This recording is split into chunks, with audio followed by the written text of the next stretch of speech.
Welcome to the second meeting of the new Health, Mental Health, Education Committee in City Hall in room 1010. It appears we have a quorum, so I'd like to call this meeting to order. I'd like to remind those in the public, if you wish to have public comment or if you'd like to speak on any items, please fill out the general public comment cards and submit them to the officer in the front of the room. For items, I could call the speakers first, right? Yes, sir. We're going to go through items for item 1, 2, and 3. Actually, I'd like to call Mr. Herman. If you could speak on, I think you signed up on all of them. Item 1, 2, 3, and 4, and we'll give you 3 minutes. 3 minutes. What's the accumulated time for these programs? Because it seems they're cutting a lot of people out of time. They spend a lot of time coming here for preparation. For 1 minute, 30 seconds. What the hell is going on here? Am I started? Okay, what the hell? All right, well, since Hitler's murderous actions left the mark on the elderly, the oppressor, like the city council, in one way or another, like everyone who lived sometime not later, 2/3 of Americans today in Los Angeles, elderly and disabled, two things are happening. But I'm not going to ask and say what they are. What sort of man or woman could plan such a heinous crime towards the elderly and the disabled other than Joe Busquiano on his cell phone right now for not listening in? Who carry out such horrendous schemes against the people of Los Angeles? How was this, and who was able to stop it, but other than support it? Are you one of them? Are you one of them? Because I have an elderly parent that I care for very much, and I have to care for her every day and wipe her and clean her up and dress her up. Eat it, chipmunk, because that's what I do as an American for my parent. How far will this go? And why did no one try to stop Adolf Hitler and those in political power from the whim, scheme, scandal scumbags you are to deny the elderly and the disabled a right to life? So item 1 has to do with the Senior Community Service Employment Program. Very little of that. Vendors of the provision of senior and family caregiver service, I believe you should give them more money to do an excellent job for us instead of paying us scumbag, douchebag money that we can't even care for our own family members with. Third one, oh, great. Physical activity and memory enhancement. Well, hell, I got a hell of a good memory to remember the Holocaust and remember the atrocities towards humanity, not just the Jews, humanity. The same reason I get up every morning at 4 o'clock to be at these bullshit meetings to be denied and censored 30 to 1 minute of agenda items. Yeah, I'm keeping it PG-13 right now. And item 4, access to mental health care and any issue as appropriate. None submitted. Community impact, none submitted. Your vouchers are not enough for the mentally challenged people on our streets today. Get them off our street and do your job, Joe Blow. Thank you. Thank you, Mr. Herman, and thank you for keeping it PG. Next, I'd like to call for Mr. Wayne S. for items 1, 2, 3, and 4. 3 minutes. You're allowed up to 5 minutes. You will not give me anything more than 3 minutes, no matter how many items there are. This is the new tactic for the city. And even when the chairman had to go against the LA Times to win his seat, the last week before the primary, 2 weeks before, the LA Times had to write that hit piece, David Rue Arrested. And the whole city did everything in the world to deny an Asian American one of the 15 chairs in that horseshoe for the next 10 years. And yet, Speak to the items. and yet, here you are working for the man. I should get a minute for each of these items, because I put in 4 cards. Mr. Wayne, if you could speak on the items, please. So, you don't want to follow the Brown Act. You want to make a mockery out of these items. So let's make a mockery out of these items, just like we're going to continue to do it. So, what would Carolyn Ramsey have done if she had won your seat, Mr. Rue? Well, item 1, 2, 3, 4, they would have just been put on the consent calendar. The meeting would have been called at 9 o'clock sharp. All cards would have been called in. No cards would have been presented. All items would have been consent. And we'd already be downstairs for the next meeting at 10 o'clock. This is all just garbage. Community impact statement, item 1, none submitted. Item 2, no community impact statement.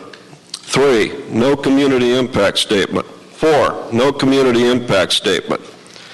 Is this the Rue candidacy? To not wait for the community impact statements on these items? You take item 3, what is the Mexican American Opportunity Foundation? Who are the people that are going to get this benefit? So let's just say it. Make it for people who are undocumented to receive all of these services. Just come out of the closet. We're a sanctuary city, and we want people without documents to be first in line to get these benefits in Los Angeles. It's okay, because the elections in the city and the county are completely rigged. Right now, you could get up right now and say, I'm a KKK member, and put on a hood, and you'd win re-election. It doesn't matter what you say. I could say, for example, fuck, and there's nothing that's going to happen because it's going to be the same vote, 4-0 for each of the 4 items. You made a mockery out of the charter, and you made a mockery out of voting. Thank you. Items 1, if I could actually lump up items 1 and 3, they're both related to Department of Aging funding authorizations, and unless any of my colleagues have a comment or have any questions for the Department of Aging, I'd like to take them on consent. So moved. Second. Great. And for item number 2, it's also for the Department of Aging funding authorizations, but we do also have another speaker, Sylvia Lacey from CD10, who... Can she introduce the motion from off the floor, or do I introduce it on behalf of CD10? Oh, you want the amendment? You can amend it. Oh, okay. So, Yes. Ms. Lacey, come on up. Ask and then She can ask for it, but it needs to be done here. needs to be done, yeah. 2 minutes? Yes, sir. Oh, 2. Sorry.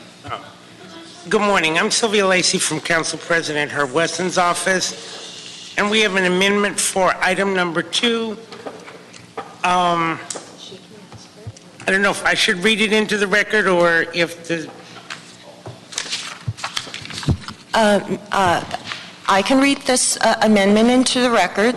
The proposed amendment from Council District 10 is to reject the request for proposal from MPC/West Adams and instruct the Department of Aging to execute a 6-month extension, including a possible additional 6-month extension with the current contractor, People Coordinated Services. Also, instruct the Department of Aging to reissue a request for proposal in consultation with Council District 10 for MPC/West Adams and report to Council by January 11, 2016 with the results of the request for proposal. That's it? Oh, and that's... Oh, I've got some questions, Mr. Chair, for the department if they're available. Right, and Department of Aging's available. Come on up. Good morning. My name is Laura Trejo, General Manager of the Department of Aging. Great. And Mr. Fuentes? Very good. Thank you, Mr. Chair. Good morning. I have a couple of questions about these contracts. It seems like there's a whole bunch of different categories and different purposes that each of these contracts does, but I also noticed that the combined total is over $18 million, retroactive to the 1st of July 2015, with 3 optional extensions for a total of 4 years. So I'm specifically concerned about the Northeast Valley, San Fernando Valley Interfaith Council and their performance.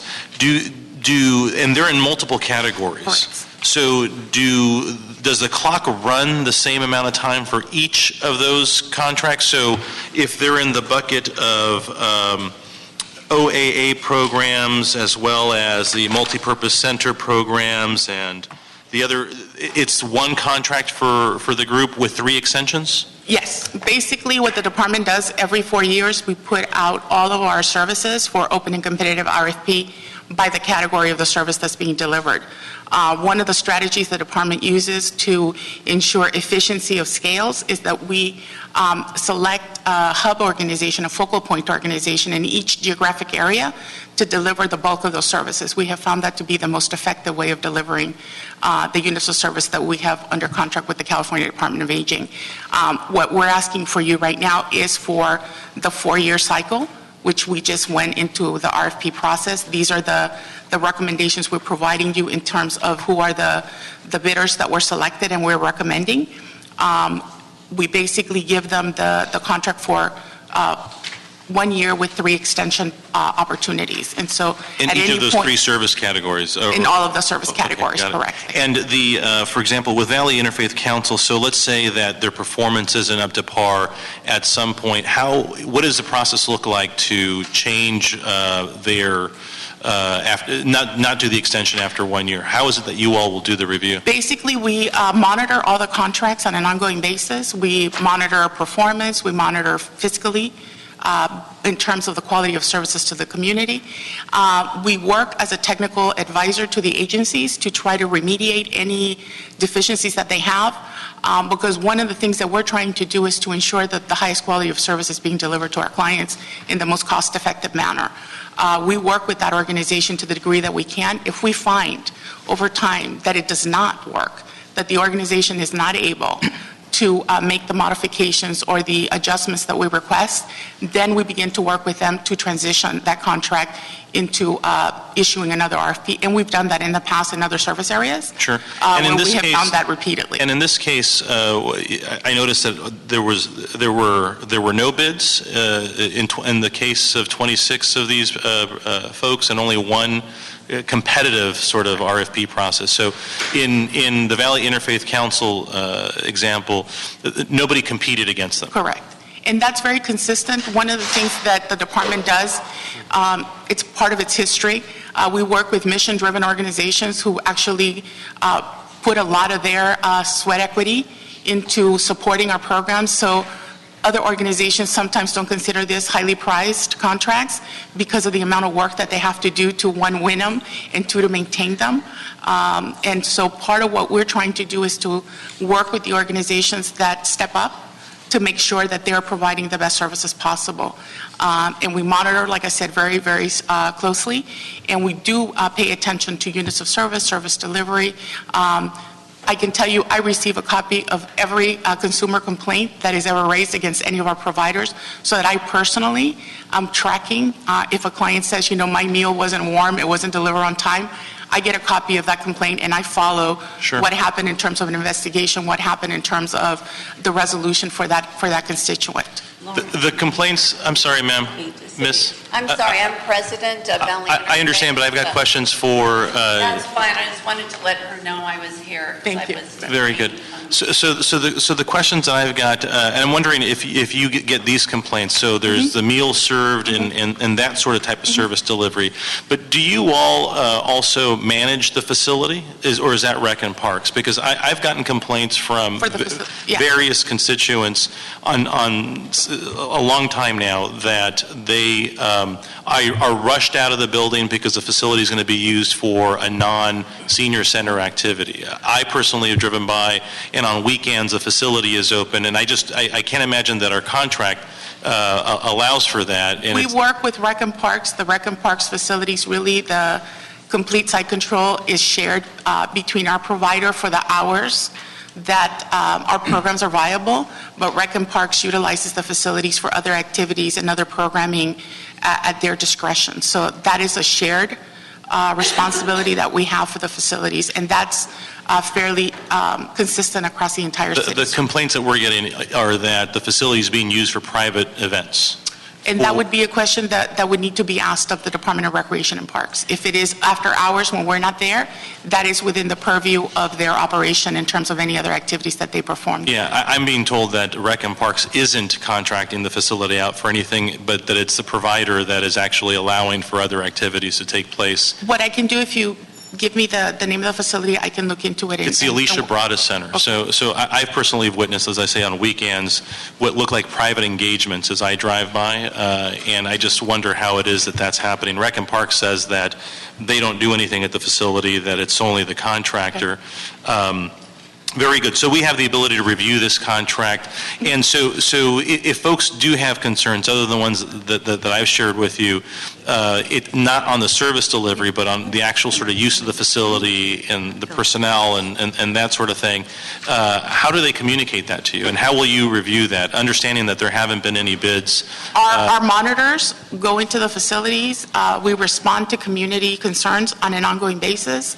We also have very structured evaluation monitoring lists that we follow to look at various aspects of the activity. We also make unannounced visits to the various centers because we want to see how the participants are experiencing the services that are being delivered there. So when we have a concern, then we focus on trying to figure out how to remediate that with the provider and to make sure that all of us are on the same page. One of the things I did want to share with you, and I'll follow up about Alicia Broadus, but many of our providers have to, as part of our contracts, do fundraising of some kind or another to meet their matches, and to provide for the services in the community if they are beyond our contract.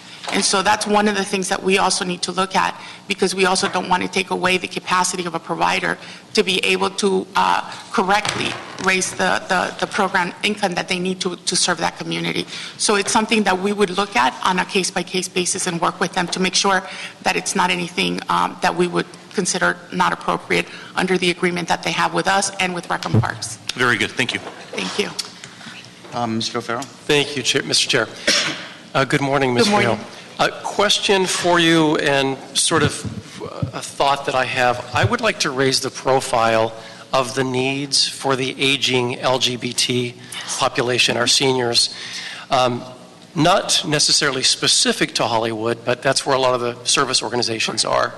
And I would like to ask, within this arrangement that we're about to approve, if there is space for a conversation about addressing those growing needs, and maybe dialing down on what exactly those could be. As I visit the senior centers across the district, I'm hearing that a chorus of, hey, well, what about the LGBT community? We're getting older like everyone else, and we have very specific needs based on, cultural experiences, et cetera.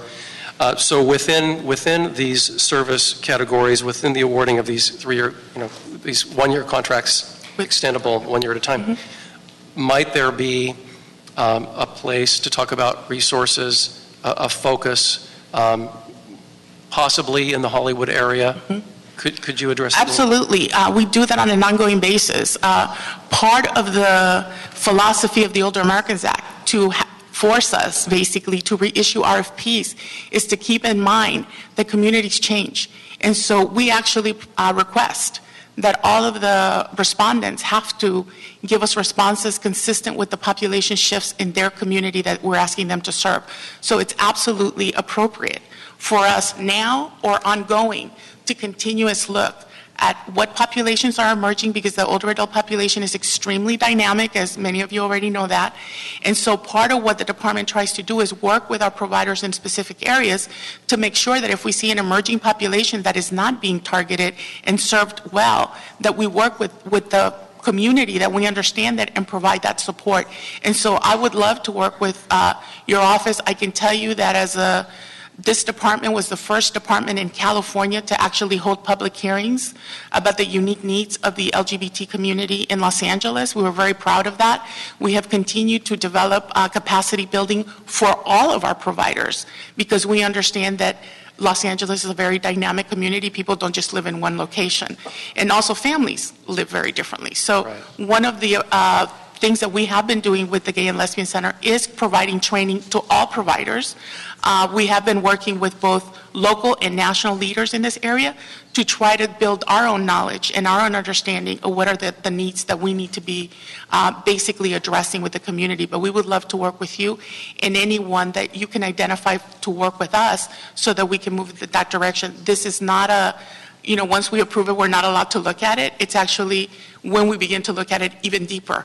Because once we issue the contract, we begin to work with that contract even more so to make sure that they're addressing the needs of the community that they just said they were going to serve. Right, because there's if an LGBT community of a certain age has a different sort of life experience than the current age group with, new freedoms being experienced that were never before. So there's a tendency, especially with the older population above 65, there is sometimes a tendency for self-isolation, et cetera. There are these other challenges that are brought into the equation. So I think reaching in and going that above and beyond that extra step to include, involve, cultivate.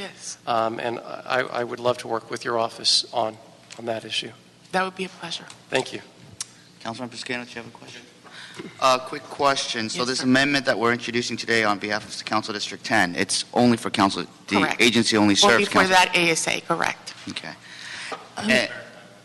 And for Councilmember Fuentes and O'Farrell, today, I'd love to vote on this today and accept it, but actually I wanted to maybe ask the department to come back in 30 days to report on some of your concerns. But as I mentioned in the first meeting, I'd like to use this opportunity to ask there's several departments within our committee's jurisdiction, and I was going to ask each one of the different departments to come in and tell us and give us a refresher on all their top programs and whatnot. So maybe we could start with Department of Aging. We'll give you some time, maybe 30 days, and I'll get my staff to reach out to your staff to ask about maybe some particular questions or concerns you might have had, and we could get each department and division come in and tell us about their key flagship programs and some other concerns, just as a refresher to let us know about all the things that we're doing. Great. So, much appreciated. Thank you.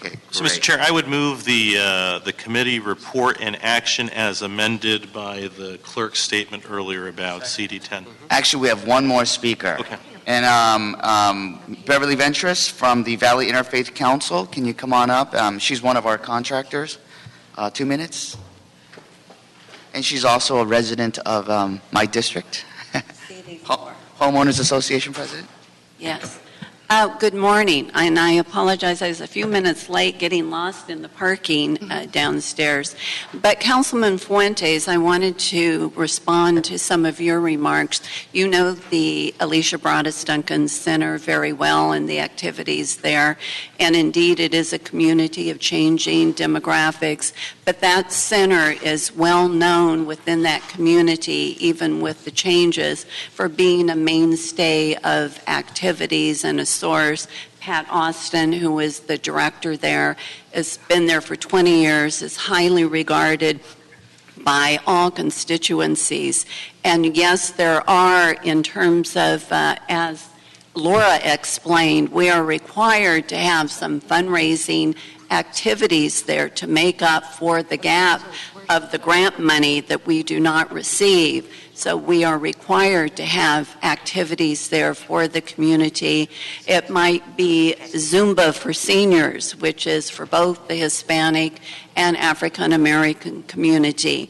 But we address it, and it's very important, I want to say, to get this contract moved. We are caught during this time, as I shared with Councilman Rue, in particular, recently, we have a lag from July 1. We operate without a contract, so we basically have had no monies for many of our services since July 1. And it's really incumbent that we move things through today, that it goes to the City Council, then to expedite for the mayor's approval, because even with that, our contract may not be executed until mid-September, which then means we don't get any reimbursement for any services until the end of September. All contractors are running low in funds now. So many of the things I think you referenced and you've been well aware of, and I think Laura addressed, and I am here to answer any questions. Often we don't get a chance to execute. I just want to say units of service because we don't have the funds with which to do it. Thank you. Thank you. Mr. Chair, just for the record, just wanted to summarize what is before the committee. There is an amendment in addition to the recommendations of the CAO, and the amendment is from Council District 10, and it relates only for that project in that district, as well as the request for a 30-day report back.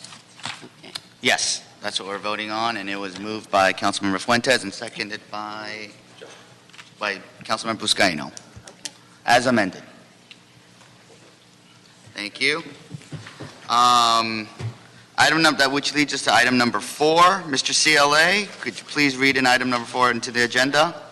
And with the representatives from the Department of Mental Health, Dr. Irma Castaneda, and the Los Angeles Police Department. Is it Captain Waldorf or Captain Kelly? Oh. Okay. And then could we also have Captain Kelly up as well? Captain Kelly Mold? Captain Kelly Moldorfer. Oh, And I have with me Lieutenant Brian Bigsley. It's Email, so I can okay. So we have on this. Make sure. Catherine Waldorfer and Kelly Molder. Captain Kelly Moldorfer and Lieutenant Brian Bixler. Oh, You can call me Captain Kelly, everyone does. and if the CLA could read it in. Item number 4 is motion Rue Price Cedillo relative to requesting the Los Angeles County Department of Mental Health to report on the implementation of the Assisted Outpatient Treatment Demonstration Project Act, also known as Laura's Law, within the City of Los Angeles, and other pertinent issues of access to mental health care for acute need, including the number of residents reached, challenges, funding levels, and any issues as appropriate. Thank you, Mr. CLA. And this is an issue that is affecting us most severely in the city of LA. It's a homeless issue. It's a mental health issue. And that's why I wanted to, this actually, Laura's Law was introduced in the city by Councilmember Bonin a few months ago, and I wanted to use this opportunity to bring it back because I think it's renewed interest and heightened sensitivity. So, can we start with Ms. Castaneda from the Department of Mental Health? How are you? Sure, good, thank you. My name is Give us Irma. a brief report and overview of Laura's Law. Okay, so I am the Deputy Director for the Department of Mental Health for the Emergency Outreach Bureau, which has numerous components which address the issue in addition to assisted outpatient treatment. So the department implemented the AOT, which is what I'll call, in May 15th of 2015. So we've been in operation for a few months. To date, we've received 97 referrals, and we've accepted 50 of those referrals, and we've conducted outreach and engagement to those individuals. 17 of these 50 individuals have accepted treatment voluntarily. 17? 17. And we are continuing to outreach to the other remaining ones that have not accepted treatment yet.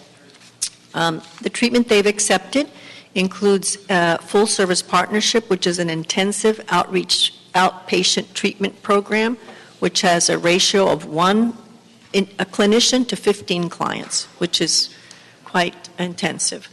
These FSP placements do have housing attached to them, so that's a good point. The other ones that have not accepted FSP but still need intensive services and have accepted voluntary services are placed in residential IMD step-down facilities, and these have mental health and substance abuse treatment as well as residential services for these individuals that have accepted voluntary services. We have not petitioned the court yet for services for the remaining individuals that have not accepted treatment because there's still outreach and engagement. By law, we're required to have a minimum of 30 days of outreach and engagement to these individuals before we decide whether we're going to petition the court. Now, the petition to the court involves basically we do an investigation of the client needs, and we present the case to the court, and the court determines whether the individual will be required to accept treatment or whether there'll be a settlement agreement where the individual will say, yes, I will accept it. However, the court cannot require medication and it cannot require any acceptance of treatment. What they can do is that the court can commit the individual to an inpatient psychiatric facility for a 3-day evaluation. So that's real important because if the person does not have a fear of the black robe, then there's really nothing that the court can do other than the 3-day inpatient psychiatric evaluation. The funding, there's $10 million behind this program. There's 5 outreach and engagement teams for the entire county. These teams are going to be outreaching for 30 days. There's 500 of these slots that we will outreach to. There's 300 full-service partnership slots, which is the intensive outpatient treatment, and there's 60 crisis residential beds. The challenges of court is, as I mentioned, is that these individuals have to want treatment. We can take them to court, but unless they have a fear of the black robe, then they really can say no and walk away. However, the court can mandate them for an inpatient treatment of 3 days evaluation. We have a robust services that are available for individuals that either don't work out in AOT or the court has mandated them and they're still not accepting services. You know that we have our homeless outreach, full-time homeless outreach teams. We have our recently funded mobile triage teams, which are going to be in each service area. That's 64 staff that have been added to the department in order to do outreach and engagement and connection with mental health services. We also we're extending our law enforcement collaboratives similar to what we have to LAPD. We're adding several clinicians, hopefully 16 more clinicians to LAPD, the largest in the county that we have now. We're proposing to add a co-response team to every law enforcement agency in Los Angeles County. And that has been approved by our stakeholders, and the board letter would be submitted requesting that. And that's to the tune of $5.7 million to add clinicians for every law enforcement agency in Los Angeles County. Currently, we have 19 agencies, law enforcement agencies that we have co-response teams with. Soon we'll be having 23. And our hope is by the end of the fiscal year of 2016, we hope to have a collaborative with 50-plus law enforcement agencies in Los Angeles County. And that will help quite a bit. Our current teams with Alhambra or Bell Gardens, et cetera, a lot of the focus is on homeless, and we have been quite successful at getting those individuals linked to services. Great. And from LAPD, we also have Captain Kelly, who's also part of the SMART team. Yep. So if you could, and if you guys could, do you have give us a same perspective from law enforcement? In terms of Laura Law implementation? Yes. Well, currently, what we've done since it's been implemented, we put out a Detective Bureau notice that went up onto our local area network, the LAN, for all the officers to see, that talks specifically about what Laura's Law is, who would qualify for it, it gives some criteria, and then it talks about the proper reporting procedure for them to nominate someone for the program or fill out the application. It also directs them to the Laura's Law website where they can download the application, and it's a process that has been put into place to funnel all of these applications to the mental evaluation unit, where we track them and then we hand them off to Department of Mental Health. To date, some of the other things that we've done to implement it is we took the Detective Bureau notice, assuming that maybe not every Los Angeles police officer is going to read it on the land. We did send it, I sent it out with a personal note from me to every commanding officer in the city to have this discussed at their roll calls, make sure that their personnel are aware of this program and utilize it as appropriate. Additionally, the department has developed an e-learning, it's an online video specifically for the Laura's Law that goes over basically what the Detective Bureau notice says and, talking about the criteria. It gives some scenarios that it runs the officers through on whether, who qualifies, who doesn't, who would be eligible. And then there's a test at the end of the video. And that'll be online in, I think, about 10 days is the estimate for that to go up online. So currently, we've had 22 cases referred over to the Department of Mental Health. Did you want to add? Or? I think she summarized it quite well. I know my colleagues have some questions, but we have one public comment card. I'd like to call her up first. Maria Rumsey, formerly with Council District 9. 2 minutes. Good morning. My name is Marie Rumsey, and I'm here on behalf of the Central City Association, and we are pleased to support this motion by Councilmember Rue regarding assisted outpatient treatment and are encouraged by the dialogue between the city and the county. We have seen an increase in homelessness in downtown LA, much like the rest of the city, and believe there is a direct connection to mental health services. We need more tools to connect individuals to mental health services and believe implementation of the Assisted Outpatient Treatment Act is a positive step. Thank you. Thank you. I have a lot of questions, but I'm going to let, in the interest of time, I'm going to let my colleagues go first. Council. Thank you, Mr. Chairman. Where does the fire department fall in line with the collaboration? Obviously, 911 calls come out, they get generated, and especially with the RA, the paramedics who know these individuals quite well. Do they fall in line with the whole referral process? They can refer as a public agency to the assisted outpatient treatment. Often the 911 fire department will be taking them to the nearest emergency room, and the Department of Mental Health will respond to that emergency room in order to determine if the individual should be going to an inpatient facility. So that's one mechanism, but the direct link between fire department and AOT has not been developed. Yeah, I think that's something that we need to revisit. I know in working with LAPD and in Chief Chiraza's and his partnership with Dr. Katz, who's focused on these ongoing not repeat offenders, but folks who oftentimes call 911. And MEU, we have MEU, Chief Beck's commitment. Is my understanding how MEU's at each of the bureaus, or I know Chief Beck, can you explain how he's elevated his commitment on the MEU units, mental evaluation units? Yes, as was mentioned earlier, the Department of Mental Health has committed to giving us 16 additional clinicians. The chief is going to support that. And so when the 16 clinicians come to the department, then we will also be adding additional personnel. And I think the goal that we've set, or what we're working towards, is getting 2 smart cars per bureau 24 hours a day.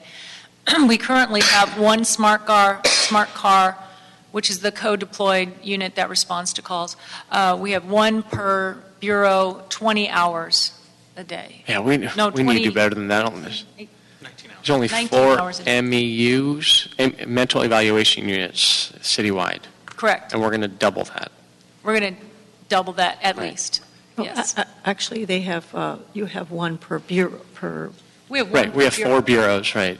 So that's 16 you have? Well, we have one per bureau on 2 watches. Okay, that gotcha. cover a 20-hour, 20 hours. 19-hour a day. The plan is to go 24 hours and have 2 per bureau, 24 hours a day. Got it. So that's the goal. And to hit on your recidivism question, I don't know if you all are aware of our camp unit that is a detective and a Department of Mental Health clinician co-deployed, much like the SMART units. Only what they do is they follow up on specific cases, particularly ones who are recidivists, where they require repeat services. They make they generate a lot of calls to the police department, and we track those cases, follow those cases. They do linkages, intervention, make sure they have treatment plans, they're following their treatment plans, they're getting their medications, and those types of things to reduce the amount of time that this particular individual would generate police response. I think we ought to do, in light of the issues facing the city as it relates to homelessness, we really ought to look at a comprehensive strategy to include all these entities. We can't work in silos. I'm not pleased to know to hear that the fire department's not looped in this strategy, and this detective program. That's the first I'm hearing. I'd love to even bring. That's a great resource. Do all the areas have the detective resource? Or is it centralized in here? No, it's part of the mental evaluation unit. How many teams do we have? 6? We currently have 7 teams 7. working. 17. It's a detective and a Department of Mental Health clinician doing that long-term intensive care to make sure, we currently, at any one time, will have about 300 to 350 open cases with those 7 teams, working at various stages of getting them the help they need, from just getting them in the front door to someplace all the way to a permanent conservatorship, and everywhere in between. So. Yeah, in my case, in my district, I've funded an emergency response team through LASA, and also have a commitment from Harbor area, have a dedicated quality of life car. And if you look at what's taken place in Long Beach, they've been real successful of having an ME, a clinician partnered with the police department. They are in the same car and going out when they're reaching out and offering services. They have a clinician with them in the car. Yeah. I'd like to see that here in the city of LA as well. Yeah, we have. That's what our SMART teams are. That's what we. I understand that, but it's as far as elevating that commitment, and I'm happy to hear that you're looking at doubling the effort, doubling down on that. There's several cities that have focused our clinician co-response team just on homeless outreach. Long Beach is one. We have one team doing that. Santa Monica, we have another doing that also, just on homeless outreach. Whereas SMART and our other law enforcement teams, they do a blend. And I don't know, I know your 911 calls, but with some of the other local cities, they've probably about 25% are homeless issues, either calls to 911 from the BIDs, et cetera. Thank you, Mr. Roof, for your leadership on this. Any other questions? Councilmember Buscaino, this is an ongoing issue with homelessness and mental illness, which is heavily linked together. And we had a robust discussion yesterday in your committee in Public Works. And you guys came on the news yesterday as well. They covered it. And this requires a longer, more robust discussion. And, in a previous life, I did work for the county and closely with the Department of Mental Health. And I think it's a lot about. And in the Public Works Committee yesterday, I heard a lot of the districts, you guys fund your own teams, which is similar to the SMART teams. And, hearing from a brief presentation from the Department of Mental Health, they have lots of programs, outreach programs that we could coordinate with.